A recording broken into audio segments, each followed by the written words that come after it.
fitore për ekipet vendase dhe 2 për ato mysafire me 20 gola të shënuar është epilogu i 4 ndeshjeve të zhvilluara në Giron e 33 dhe të fundit të sezonit 2024-2025 në elitën e futbollit të Maqedonisë së Veriut, ku tani më në sipërfaqe dolën të gjitha të panjohurat. Shkëndia është kampione dhe do garon në kualifikueset e Ligës së Kampionëve. Sileksi dhe Rabotniçki do të garojnë në Conference League, ndërsa 2 futbollistët, Besar Ibrahimi i Shkëndijës dhe Marko Gjorgjevski i Sileksit, me nga 15 gola të shënuar, kanë ndarë epitetin gola shënues më të mirë të sezonit 2024-2025.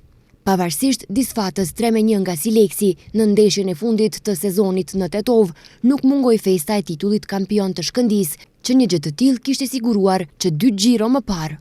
Fal heqjes së ndalesës për tifozët, kësaj radhe fal vendimit të FFM-s në tribunat e stadiumit ishin një numër i konsiderueshëm i tifozëve, të cilët madhëruan këtë moment historik për ekipin kuqezi, të cilët e ngritën lart trofeun dhe ja dorëzuan kapitenit Besart Ibrahimi. Nga ana tjetër, drejtuesit e Shkëndijës për këtë rast kishin përgatitur gjithçka në mënyrë perfekte, duke filluar që nga programi artistik e deri tek ndarja e medaljeve për të gjithë ata të cilët kanë qenë pjesë e këtij suksesi në sezonin 2024-2025. Kujtojmë se skuadra kuqezi në këtë kampionat nga 33 ndeshje të zhvilluara ka regjistruar 20 fitore, 10 barazime dhe 3 disfata me gola averazh 59-30, duke grumbulluar 70 pikë që dolën të jenë të mjaftueshme për të fituar titullin e 5 kampion. Këtë festë të madhe për titullin e 5 kampioni Maqedonisë së Veriut me përpikshmëri e ka ndjekur televizioni Koha.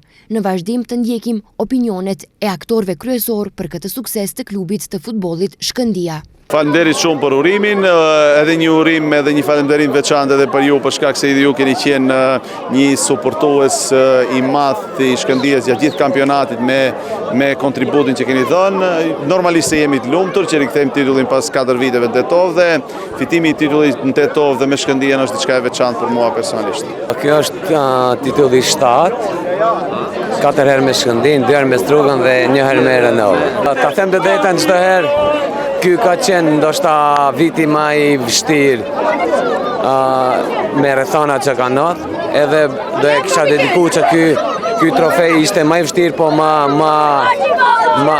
me vlerë të madhe. Kështu që çdo herë kur i kam dhënë kontribut këtij ekipi e kam di veten pak më mirë. Besa nga Dobërdolli zhvilloi ndeshjen më të bukur në këtë kampionat, duke e mundur Pelisterin në Manastir me rezultat të thellë 4-1, por fatkeqësisht ekipi për të siguruar mbijetesën në elit do duhet të luan balotazh me shpresë se do t'ja dalë edhe në atë me bashkimin e Kumanovës. Fitore me shumë peshë regjistroi AP Brera, që mundi Rabotniçkin me rezultatin 3-2, me çka siguroi edhe mbijetesën.